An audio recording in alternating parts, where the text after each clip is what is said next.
Ya, halo adik-adik, anak-anak, jumpa lagi dengan Paman Sam, tentunya di Anak Kreatif.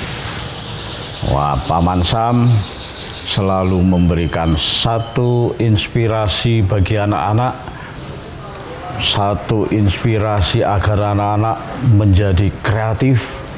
Nah, itulah sebabnya Paman Sam selalu hadir di Anak Kreatif. Memang tujuannya anak kreatif untuk anak-anak, agar anak-anak Nusantara harus kreatif. Nah, Paman Sam kalau kemarin-kemarin mengajarkan anak-anak untuk bisa mendongeng dengan bacaan dongeng-dongeng fabel.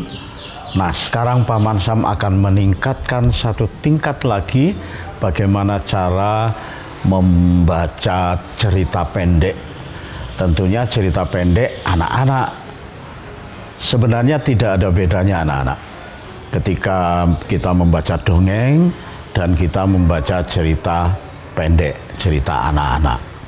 Bedanya hanya ketika dongengan fabel itu selalu menggunakan tokoh-tokoh binatang yang diumpamakan sebagai manusia, sebagai anak. Kemudian kalau cerita pendek, cerita anak-anak itu tetap tokoh-tokohnya dalam cerita itu adalah manusia. Walaupun kadang-kadang juga fantasi, berkhayal, kadang-kadang juga berbicara tentang raksasa, kadang-kadang berbicara tentang peri, kadang-kadang berbicara tentang Lilliput. Ada tokoh-tokoh yang sifatnya tidak nyata, tetapi ceritanya hampir sama dengan dongengan. Atau bahkan kadang-kadang cerita anak-anak itu cerita anak-anak, cerita kita semua sehari-hari, cerita sehari-hari di lingkungan sekolah, di rumah. Nah, tujuannya apa anak-anak? Kenapa Paman Sam memberi pelajaran, memberi inspirasi bagaimana anak-anak bisa bercerita lewat bacaan-bacaan? Tujuannya hanya satu, anak-anak cinta akan buku, cinta membaca. Karena dengan membaca, dengan banyak membaca, maka anak-anak akan banyak sekali pengetahuan yang didapatkan. Sehingga ada, mungkin anak-anak juga pernah mendengar slogan buku adalah jendela dunia. Artinya buku, hanya dengan membaca buku itu sudah bisa merupakan sebagai jendela dunia, membuka jendela, melihat dunia hanya dari satu buku. Itulah Paman Sam sekarang banyak memberikan pengetahuan-pengetahuan tentang itu. Karena dulu-dulu Paman Sam sudah sering memberikan karya-karya kreatif ya. Karya-karya kreatif kita tunda dulu, nanti ketemu lagi dengan karya kreatif. Kalau anak-anak, Paman Sam sudah benar-benar memberikan inspirasi, memberikan pengetahuan tentang bagaimana membaca cerita. Nah, sekarang cerita pendek. Paman Sam juga tidak kesulitan anak-anak untuk memperoleh bahan-bahan bacaan cerita anak-anak. Nah, ini ada di majalah Bobo. Jadi majalah Bobo ini kalau yang sudah lama-lama, untung-untung kalau anak-anak memang berlangganan majalah Bobo. Tetapi kalau tidak berlangganan, ya bacaan apa saja banyak anak-anak, cerita anak-anak. Kalau ini kebetulan Paman mendapatkan majalah Bobo. Majalah Bobo ini sebenarnya Paman mendapatkan di pasar loak anak-anak. Nah, kadang-kadang tidak hanya di pasar loak, kadang-kadang di gudang-gudang barang-barang bekas itu, barang-barang besi-besi tua. Nah, di situ kadang-kadang juga terselip kertas-kertas yang ada majalahnya. Nah, eman, ini harganya cuma 1.000 anak-anak. Kalau beli di loaan gitu di barang-barang bekas harganya cuma 1.000, tetapi 1.000 pun pengetahuan yang ada di dalamnya begitu banyak yang bisa kita dapatkan. Harga kue 2.000, sekarang harga buku bacaan cuma 1.000. Wah, kan tidak berat anak-anak. Nah, sekarang Paman Sam, ini ketemu cerita tentang peri anak-anak. Tentang peri.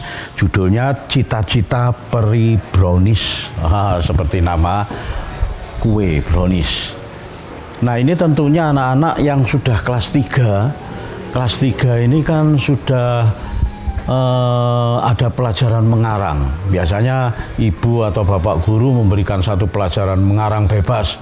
Biasanya dibatasi anak-anak, ibu bapak guru ini membatasi murid-muridnya, membatasi karyan untuk mengarang bebas dalam selembar kertas. Wah, misalnya begitu. Wah, anak-anak sudah bingung biasanya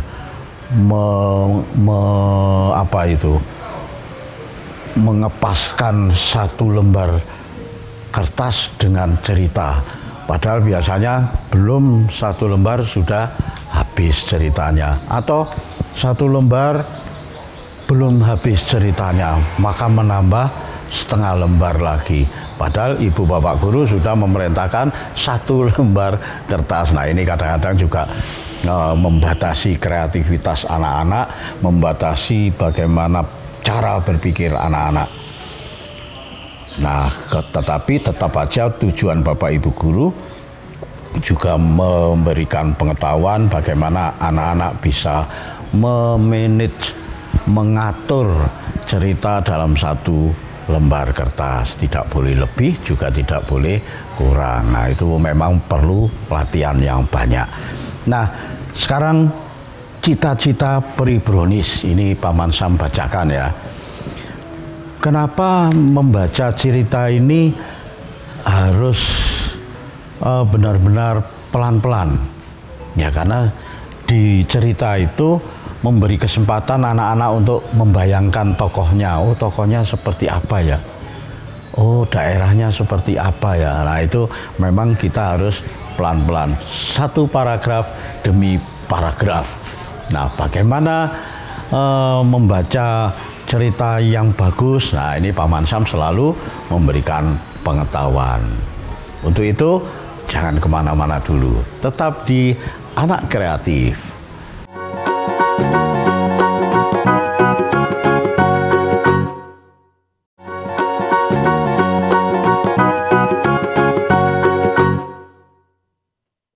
Ya, terima kasih anak-anak. Sudah di segmen 2, di segmen 1 tadi sengaja Paman Sam memberikan pengantar yang banyak. Kenapa demikian? Agar anak-anak bisa benar-benar mengikuti bagaimana pengetahuan membaca. Apalagi sekarang itu anak-anak sudah banyak sekali diadakannya lomba-lomba membaca puisi, lomba membaca cerita, lomba mendongeng ya, dan semacamnya, agar anak-anak punya bekal dari Anak Kreatif di Dhamma TV. Nah, ini Paman Sam awali ya. Judulnya Cita-Cita Peri Brownies. Pengarangnya adalah Lis Sukandar dari majalah Bobo. Nah, nama pengarang harus disebutkan. Sumber ceritanya juga harus disebutkan. Kalau dari majalah Bobo ya harus disebutkan. Tidak boleh tiba-tiba membaca, nama pengarangnya juga tidak dibacakan. Nah, ini termasuk mencomot cerita orang lain tanpa izin. Tidak boleh anak-anak. Nah, Paman bacakan, Peri Brownies sedang merenung di taman. Wah, anak-anak bisa membayangkan. Pandangannya ke atas, dia membayangkan seandainya bisa terbang melihat seisi dunia, dia akan menembus awan dan langit. Alangkah senangnya seperti peri-peri lain. Namun sayang, sayap kanannya patah sejak lahir, sehingga Peri Brownies tidak dapat terbang. Nah, ini kita sudah bisa membayangkan anak. Ternyata peri yang melamun di sebuah taman itu membayangkan bisa terbang tinggi seperti teman-temannya, tetapi tidak bisa. Karena apa? Karena sayap kanannya patah sejak kecil. Nah, kita lanjutkan. Tidak lama kemudian, peri Brownies melihat Koko datang sambil menangis. Ditanyalah oleh peri Brownies, "Mengapa kamu menangis, Koko?" "Nenek belum datang," jawab Koko. "Nenek sedang bekerja di ladang. Nenek bekerja supaya dapat membelikanmu makanan, memenuhi kebutuhan sekolah, dan memberi uang jajan. Jadi, nenek bekerja untuk kamu, Koko." Begitu hibur si peri Brownies. Dijawablah oleh si Koko, "Benarkah nenek bekerja untuk aku?" "Iya, nenek sebagai pengganti kedua orang tuamu yang telah meninggal," kata peri Brownies menegaskan. Koko akhirnya merenung. Koko merenung sambil kepalanya manggut-manggut, anak-anak. "Nah, sekarang bermainlah lagi. Mungkin nenekmu sedang dalam perjalanan pulang." Begitu hibur si peri Brownies. "Baiklah, aku menunggu nenek pulang sambil bermain bersama Pusi," ungkapnya senang.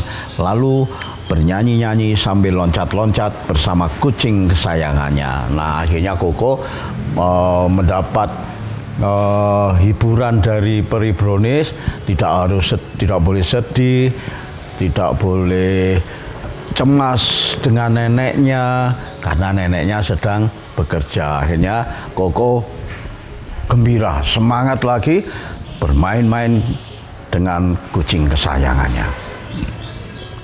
Tetapi sayang anak-anak, peri Brownies kembali merenung. Peri Brownies kembali merenung. Ia merenungi nasibnya yang tidak bisa terbang. Sehari-hari pekerjaannya menghibur Koko karena ditinggal neneknya ke ladang.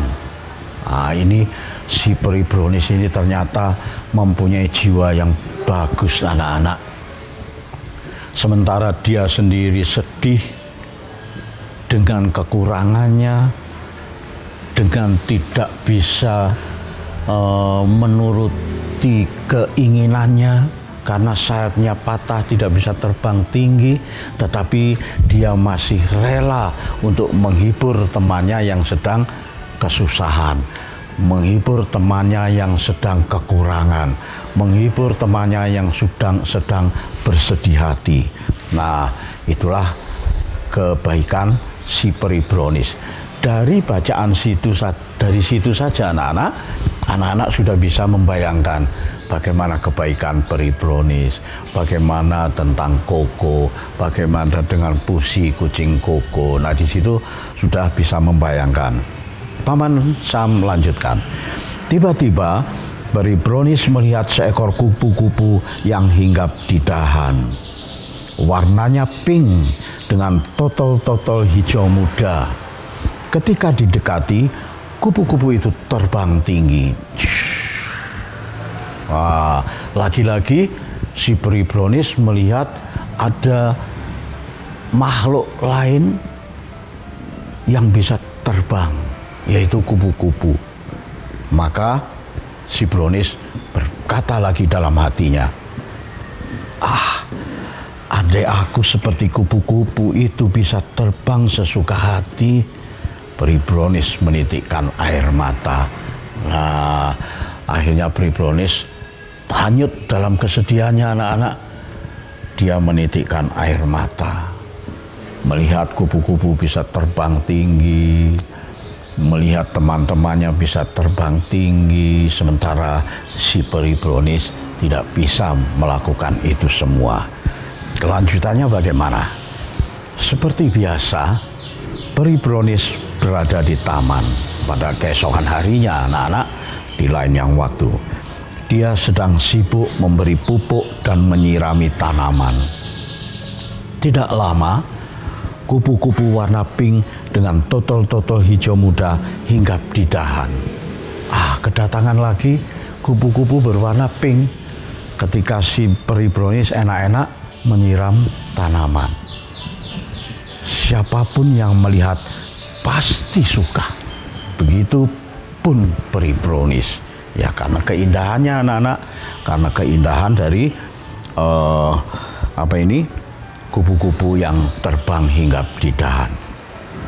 Maka sebentar kemudian tiba-tiba Koko datang dan memanggil peri brownies. Peri brownies, peri brownies. Panggil Koko tiba-tiba dengan suara serak. Kamu sakit kok? Tanya peri brownies heran. Sebetulnya badanku tidak sakit, tapi suaraku serak. Padahal aku akan mengikuti lomba menyanyi. Jawabnya Koko, kamu banyak makan gorengan dan es ya, sehingga suaramu serak. Makanya kamu harus menghindarinya untuk sementara waktu. Hibur si peri brownies. Lalu jawabnya Koko, aku ingin menjadi penyanyi bertaraf internasional agar dapat keliling dunia. Apakah itu mungkin, peri brownies? Dijawab oleh peri brownies, mungkin saja. Apakah suara serakku dapat sembuh, peri brownies? Tanya Koko masih sedih. Tentu saja. Pagi dan sore akan aku buatkan minuman dari air kencur agar suaramu bagus. Nah, lagi-lagi si peri brownies menampakkan kebaikan hatinya. Dia akan membuatkan jamu kencur agar suaranya si Koko menjadi tidak serak. Lalu bagaimana kelanjutannya? Jangan kemana-mana, tetap di Anak Kreatif.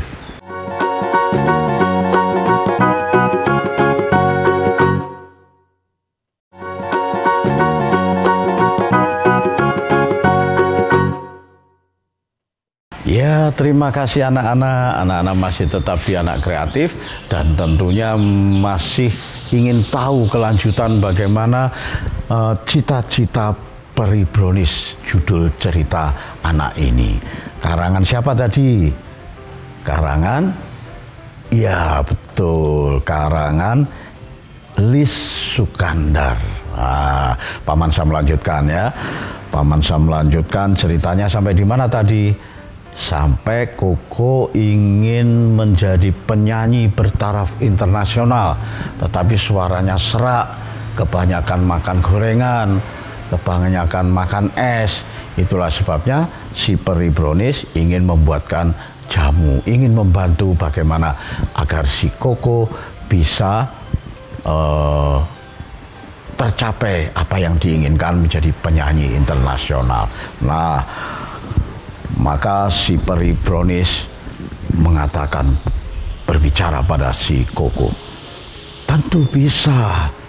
Nanti pagi dan sore akan aku buatkan minuman dari air kencur agar suaramu bagus. Begitu kata si peri brownies. Koko menuruti saran peri brownies dengan tidak makan gorengan dan minum es. Di samping itu, peri brownies membuatkan air kencur untuk diminum pagi dan sore. Waktu terus berlalu anak-anak. Dari hari ke hari, dari minggu ke minggu, dari bulan ke bulan, waktu terus berlalu. Tibalah saatnya lomba. Koko bernyanyi dengan suara yang bagus. Semua penonton bertepuk tangan riuh melihat Koko dan mendengar suaranya yang bagus. Kemudian Koko tetap menjadi percaya diri. Walaupun menjadi juara kedua, Koko senang. Terlebih peri brownies. Ternyata di bacaan ini anak-anak, Koko dengan suara yang bagus tadi hanya bisa mencapai juara 2, tidak juara 1. Tetapi dengan begitu si Koko masih senang dan bersemangat. Walaupun tidak mendapatkan juara 1, hanya mendapatkan juara 2, tetapi semangat dan senang. tentu saja Peri Bronis juga bangga dan senang karena Peri Bronis juga ikut mendampingi Koko lomba. Sebelum lomba nyanyi juga dibuatkan beras kencur. Nah, gitu anak-anak. Nah, hari ke hari setelah lomba tersebut mendapatkan juara kedua, suatu saat Peri Bronis melihat Koko bermalas-malasan dan tidak mau belajar. Wah, ini aneh anak-anak. Padahal tadi Koko sudah mendapatkan juara 2 dalam lomba menyanyi, tapi pada suatu saat si Peri Bronis kok melihat Koko bermalas-malasan dan tidak mau belajar. Padahal kemarin Koko bercerita besok ada ulangan. Wah, tambah heran Peri Bronis. Maka ditanyalah oleh Peri Bronis, Koko, kenapa kamu tidak belajar? Kalau kamu tidak belajar, bagaimana mungkin kamu bisa meraih cita-citamu setinggi langit? Katanya kamu ingin menjadi dokter sekaligus penyanyi bertaraf internasional. Si Peri Bronis bertanya pada si Koko seperti itu.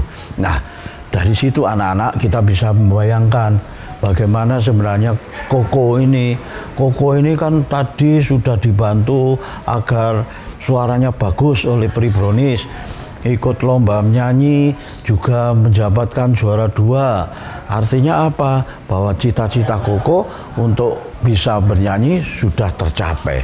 Tetapi pada akhirnya kenapa ini kok malas-malasan? Padahal sudah mau akan ulangan.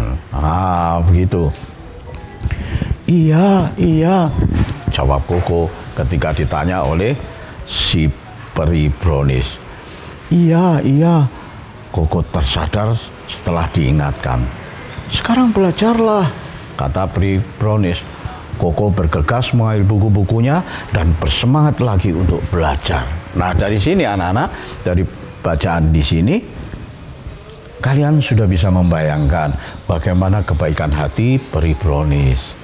Bagaimana si Koko memiliki semangat yang tinggi, memiliki gairah yang tinggi, justru setelah diingatkan oleh Peri Bronis. Nah, akhirnya kita menjadi penasaran, bagaimana ya akhir dari cerita ini, siapa sebenarnya Peri Bronis dan Koko ini. Nah, begitulah cara membaca sebuah cerita ataupun dongeng.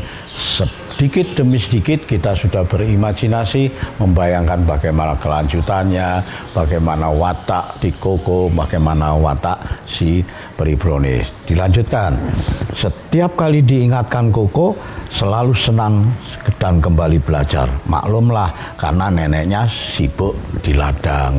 Karena Koko ini neneknya di ladang sehingga dia sendirian di rumah. Itulah sebabnya dia merasa bebas, tidak mau bekerja, tidak mau belajar. Untunglah ada si Peri Bronis. Setelah sendirian anak-anak, Peri Bronis pun termenung. Dilihatnya bunga-bunga di taman. Tumben tidak terlihat kupu-kupu warna pink dengan totol-totol hijau muda.